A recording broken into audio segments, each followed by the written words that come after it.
I'm lounging in a lounge, having big boy discussions. Just making sure my kids ain't gotta resort to hustling. I'm chilling on resorts. It's too, bro. It's because this is a big problem I think about like a lot. Because it's near and dear to my heart. Like minorities getting out of like a system. Because ultimately the system is built for minorities to fail. Yeah. That's facts. And I'll tell you that. Like, I'm not even black, but I'll tell you that because I grew up in like, there's a meme about like the neighborhood I grew up in, and I'll show you after. It's so funny. It's like, because it's like 4 different neighborhoods in the same area. And it's like one's Asian people. There's one where it's like vatos and like cholos. There's one where it's like black people, and it was the neighborhood I grew up in. And then there's like another like neighborhood. But it's just near and dear to my heart because I see how the system is built for people to fail. Yeah. You know, it's meant to keep you trapped in there. Yeah, for sure.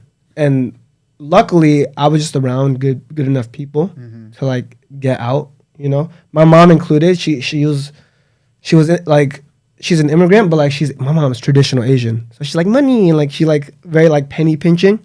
But like she taught me stuff like that. Like where I grew up, there's lots of like check the cash places. She was like, don't ever go into one of these places.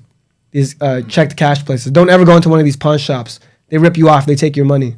So like, it was just so big to me, like that stuff. And I think the biggest part of that is it starts with education, bro.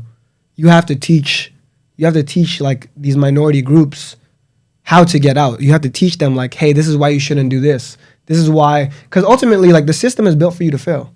Yeah. You're built to go to a fucking, that's what next to every single liquor store is like a check the cash place. Man, fuck you. Because you get your paycheck, you go to a check the cash place, you spend your money on like liquor or cigarettes, and like it's just a cycle, right? You're putting it back into the system. It's like it's legalized fucking slavery. It sounds crazy, but it's true. No, but it is though, man. It is. I mean.